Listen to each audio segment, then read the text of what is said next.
London रे DDLJ craze 30 वर्ष पूर्ति पालिला London.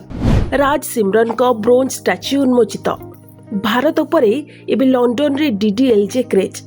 Bollywood superhit film Dilwale Dulhania ले जाएंगे 30 वर्ष पूर्ति अवसर में लंडन रे ब्रोंज प्रतिमूर्ति उन्मोचित होईछि। एही मूर्ति राज और सिमरन का समान आइकनिक मेहंदी लगा के रखना पोज रे रहिछि।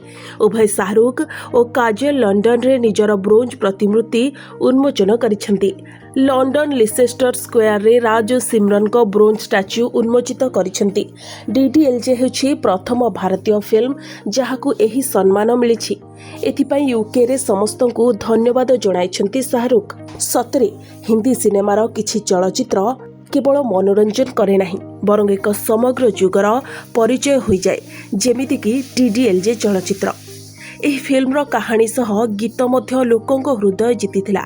आश्चर्यर कथा हेउछि 30 वर्ष परे मध्य एही फिल्म मुंबईर एक सिनेमा हॉल रे चलिछि, जेउठारे हजार हजार लोक एहाकू देखिबाकू मध्य आसुछंती। जहाँ एही फिल्म को भारतीय सिनेमार सबुठारु दीर्घतम चलिथिबा फिल्म करिछि। एही फिल्म रे शाहरुख खान और काजल को केमिस्ट्री दर्शकों हृदय रे एपरि स्थान सृष्टि करिथिला जे आज मध्य लोके एही जोड़ी को नहीं पागल। विशेष कथा हेउछि एही फिल्मर क्रेज केवल भारत रे नुहे विदेश रे मध्य रहिछि, जेपरि यह लंडन रे मध्य हइचई सृष्टि करिछि। शाहरुख और काजल को अभिनीत एही सुपर डुपर हिट फिल्म 1994 मसीहा अक्टोबर 20 रे रिलीज होइतिला। से समय रे फिल्मटी ब्लॉकबस्टर प्रमाणित होइतिला।